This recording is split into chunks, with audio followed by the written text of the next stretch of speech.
O câncer de próstata é a segunda doença mais comum entre os homens. O objetivo do Novembro Azul é alertar sobre a importância do diagnóstico precoce.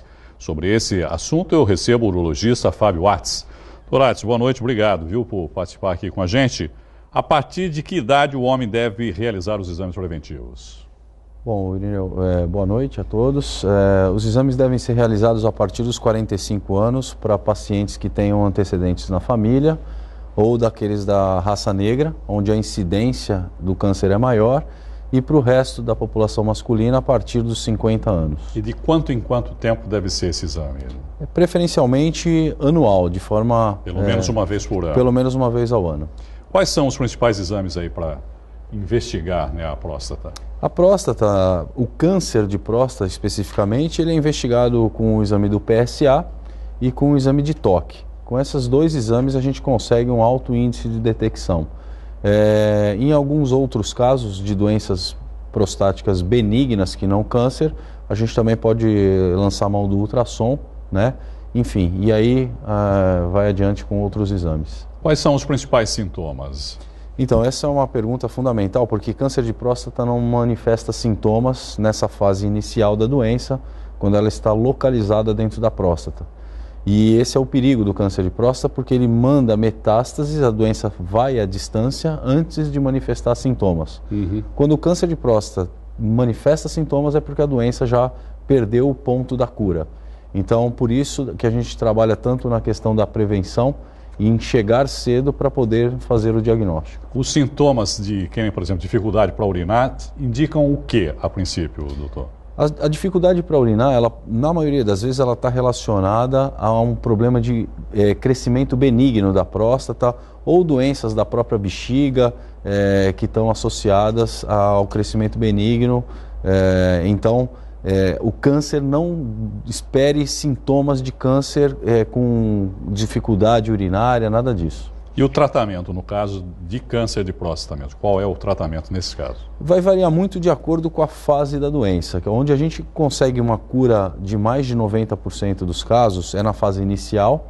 O tratamento, basicamente, ele pode ser feito com cirurgia, radioterapia, e em alguns casos, aqueles pacientes mais idosos que já não têm condições de tratamento, a gente pode fazer um acompanhamento em alguns casos.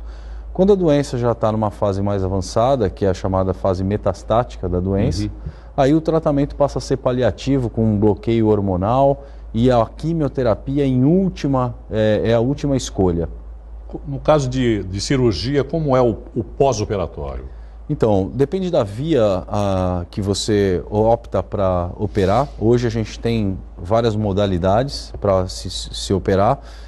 A mais comum e a mais utilizada ainda aqui no nosso país é a via aberta, convencional, onde há uma incisão na barriga, né? Então é um pós-operatório um pouquinho mais demorado, porque tem um corte. E hoje temos o advento da laparoscopia e, mais recentemente, a robótica chegando ao país, né? Que é uma outra modalidade. Ainda tem a via perineal, que são poucos centros que fazem. Mas geralmente poucos dias de pós-operatório, 3 dias, 4 dias, às vezes até menos, né? Eu já tenho casos de dar alta no primeiro pós-operatório. Eu estava comentando aqui que nós tivemos agora o caso do presidente Temer, por exemplo, que teve um problema de próstata e passou por um processo de raspagem. O que é efetivamente isso? Esse é um procedimento feito para o crescimento benigno da próstata. Que ocorre naturalmente com a idade, né? Com o avanço da idade nos homens, é natural que haja um aumento da próstata, né? Exatamente. Por ação hormonal, a próstata sofre uma ação da testosterona e com isso ela tende, a partir dos 40 anos, a sofrer um crescimento. Não é obrigatório, mas uma grande parte da população masculina tem esse crescimento e que esse crescimento acaba obstruindo o canal urinário e causando dificuldades para o homem urinar. E aí o procedimento que o presidente fez foi uma tunelização, uma raspagem. Eu costumo dar o exemplo do pãozinho francês, é como você retirar o miolo do pão e deixando a casca. Raspa por dentro. Exatamente, e deixa... por dentro, não tem corte nem nada. É um procedimento que a urologia faz há muitos anos e está absolutamente dominado. Quais são as consequências para a vida sexual do homem, no caso do câncer, e também qual é o o percentual de cura, por exemplo, da doença? Então, o percentual de cura na fase inicial, isso é bom ressaltar, que ele atinge índices elevadíssimos, de 90% ou mais, né? Desde que detectado inicialmente. Desde que detectado na fase precoce. Por isso, a necessidade dos exames, não é? Exatamente. A doença já metastática, alguns pacientes, quando se tornam... Você até consegue levar a doença metastática mais longe, fazendo bloqueio hormonal, que é um tipo de modalidade. E quando a doença fica resistente até o bloqueio hormonal, que é o bloqueio da ação da testosterona, que é aquilo que alimenta o câncer.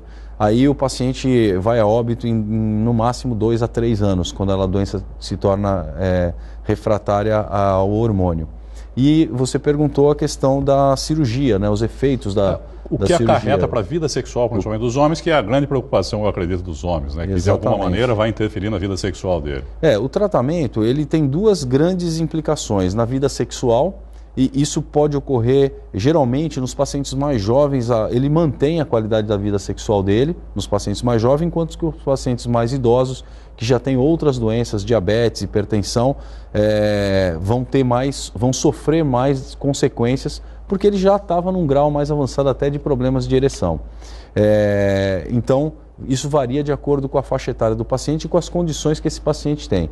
Mas hoje a gente tem índices de preservação da função da ereção muito bons e tem tratamento também posteriormente para consertar ou para melhorar a qualidade da vida sexual, seja ele com remédios, até próteses penianas que a gente coloca para retomar a vida sexual do homem.